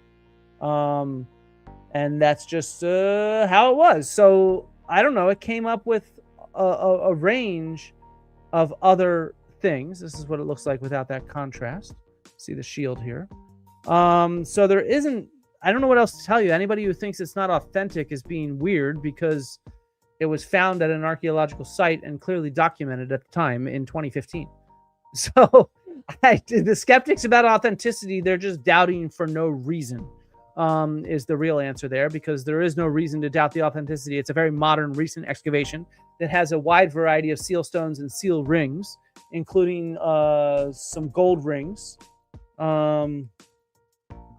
Here, let's pull up some more images from this tomb. So yeah, it's from Pylos. Really? You don't have any other images in here? 1 second. It has 4 gold rings. Oh, wait. Here's the website. So this is what it looked like when we were digging it, by the way. So, you know, we had no idea what this combat agate was while excavating it. It took years of conservation to actually see it. But it was more bronze and more jewelry than there was soil in this grave. It was a really weird experience. But there's a lot of these kind of seal stones within this grave. It's not a unique seal stone in that sense. It's a really cool one because of the design on it, but there's dozens of other seal stones from this specific grave. And there's a number here. This is Yoni right here. This is Yoni right here. This is Sherry Stocker, who is the director of the project. This is my wife, Yonita Martini, and our producer of our channel. She is in here excavating it, even though you can't see her face. I promise you that is Yonita. This diagram was made by my good friend Denitsa Nenova, and you can see all these seal stones. I think this one might be the combat agate, but you see a lot of them dropped around. This was the context as we found it. And there's a full suit of armor. This was the very first vessel that I found. I was digging in here, and I actually broke off a piece of it because I had to use a pickaxe because the directors made us. This is Alexandros Zokos, one of the conservators who helped us conserve the bronze as we were excavating it.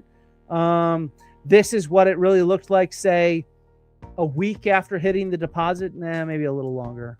Yeah, this is that big spouted vessel. This is a mirror with an ivory handle right here. Here, let's zoom in a little bit. This is the large sort of stone that had fallen in. This right here, you see this edge?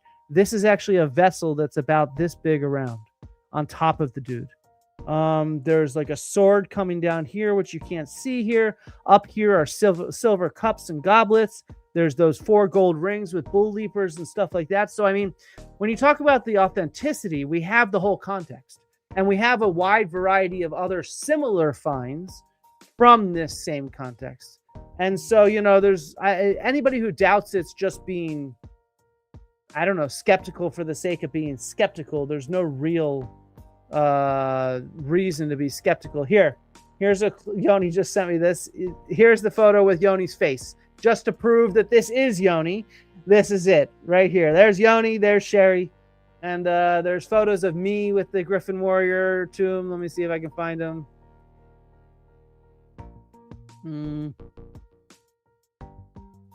Here we go. Here I am in the tomb. So, I mean, you know, I don't really know what to say other than it's like a real archaeological context.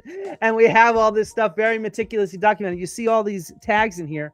Every single artifact was photographed and mapped out in 3D before removing it from the grave. So there is documentation of the Pylos combat agate in this tomb. So yeah, there's no reason to doubt it. Now, did I get into my specialty of zooarchaeology afterwards? No, I was already well on my way to becoming a zooarchaeologist in 2015. I started doing zooarchaeology in 2011. But I do a lot of field archaeology as well. So that's not too much of an issue. So yeah, I wanted to get out that one. Ah, Yorgos Thudalis. Hey, LRA. Say hi to Yorgos for me, Pupienus Magnus. I know Yorgos quite well. Yeah. But this grave was not robbed. There's no evidence of any robbery in this grave. It was intact. So yes, that does happen with some graves, grave robberies muddling the context. But as far as I know, there's no evidence at all of this one being robbed. Yeah. Okay.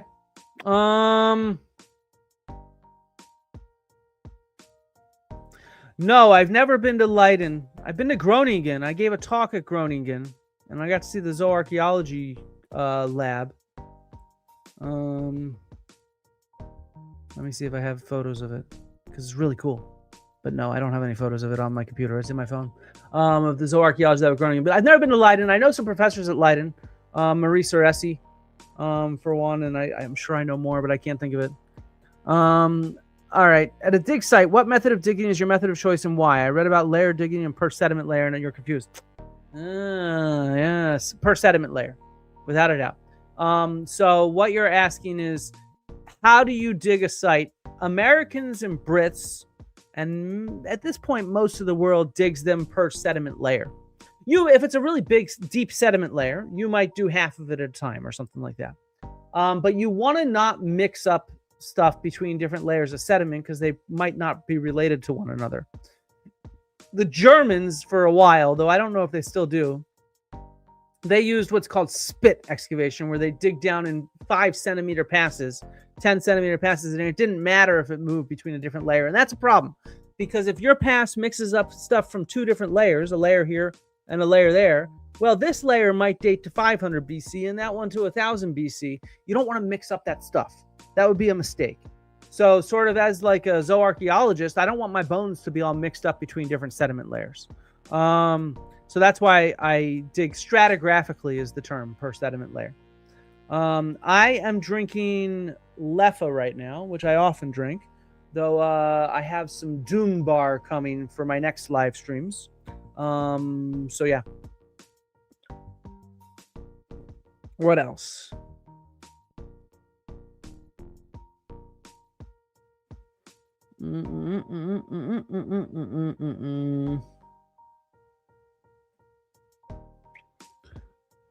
Is it true that the gods of Greek mythology are metaphors for celestial bodies as planets in the night sky, or is that a pseudo theory made up later by astrology?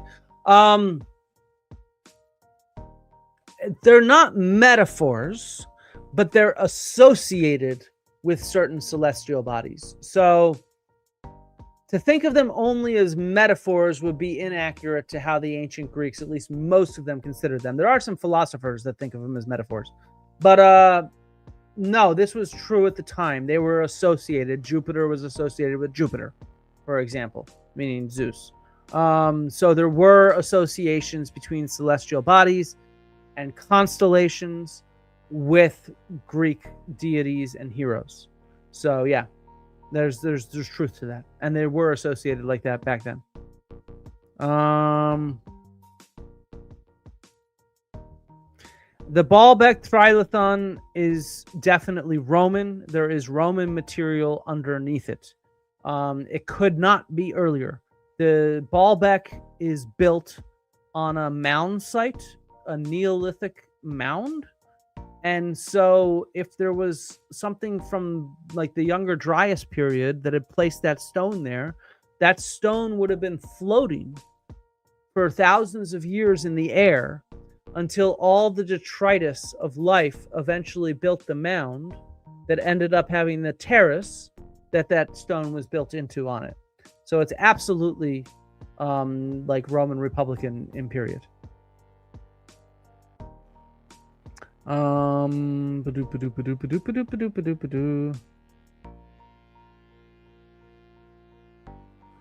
Okay, I think we're back to the same similar questions. So I am gonna call it. It's getting late here. I want to thank everybody for stopping by. This was a lot of fun. It was actually a really good chat. It was lively, and it was the best of these AMA type videos that I think we've had.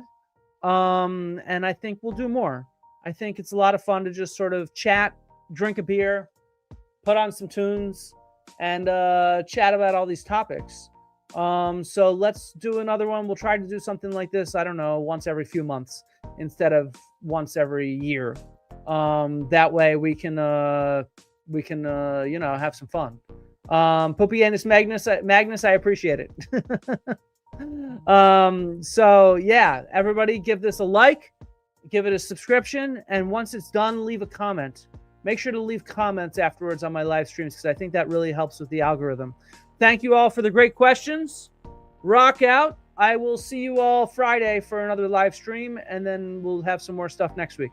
All right. Ciao, y'all. Good night. Love to all and archaeology to all. Rhymes and riddles, tickle, tickle, giggles, squiggle, jiggle, fiddle, flint, undibble. Rhymes and riddles, tickle, tickle, giggles, squiggle, jiggle, fiddle, dibble, dibble, dibble, dibble, dibble, dibble, dibble, dibble.